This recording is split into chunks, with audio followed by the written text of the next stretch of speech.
Kilat News Updates.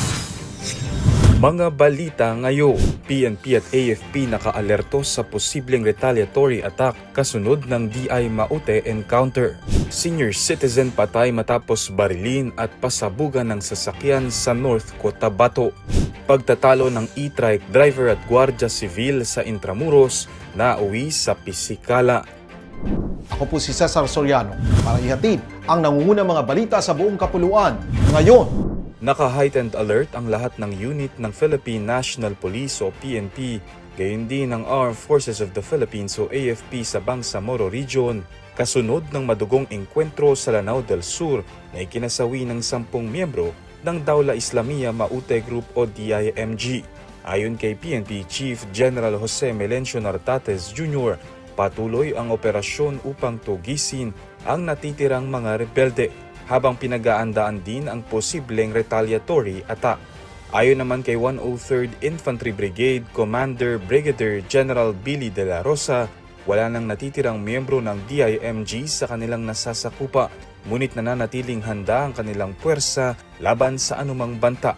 Tiniyak din ng mga otoridad sa publiko na ligtas ang lalawigan at wala silang dapat ikabahala.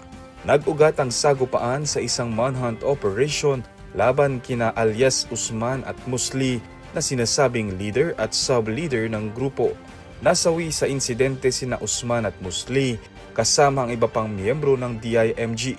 Narecover sa lugar ang ilang matataas na kalibre ng baril, kabilang ang M16 at M4 rifles.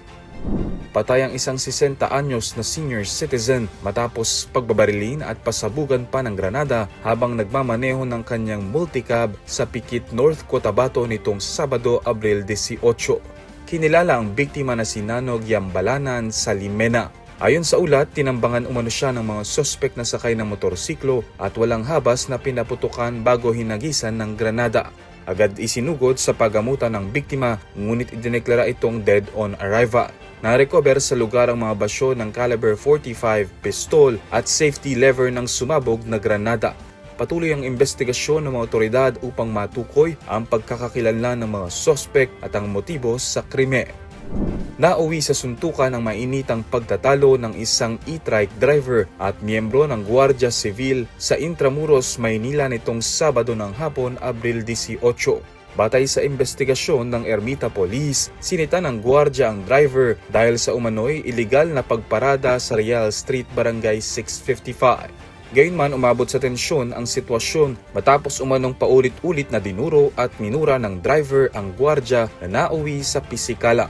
Nagtamo ng bukol at sugat sa noo ang miyembro ng Gwardiya Civil habang nasugatan din sa muka ang e-trike driver na agad dinala sa ospital para sa medical examination. Mariing kinandina ng Intramuros Administration ang insidente at tiniyak na nagpapatuloy ang investigasyon at tuwang ang Manila Police District upang matukoy ang pananagutan ng mga sangko. Para sa Kidlat News Channel, ako si Renza Lenon, nag-uulap. Ako po si Cesar Soriano, kasama nyo sa bawat pagputo ng balita.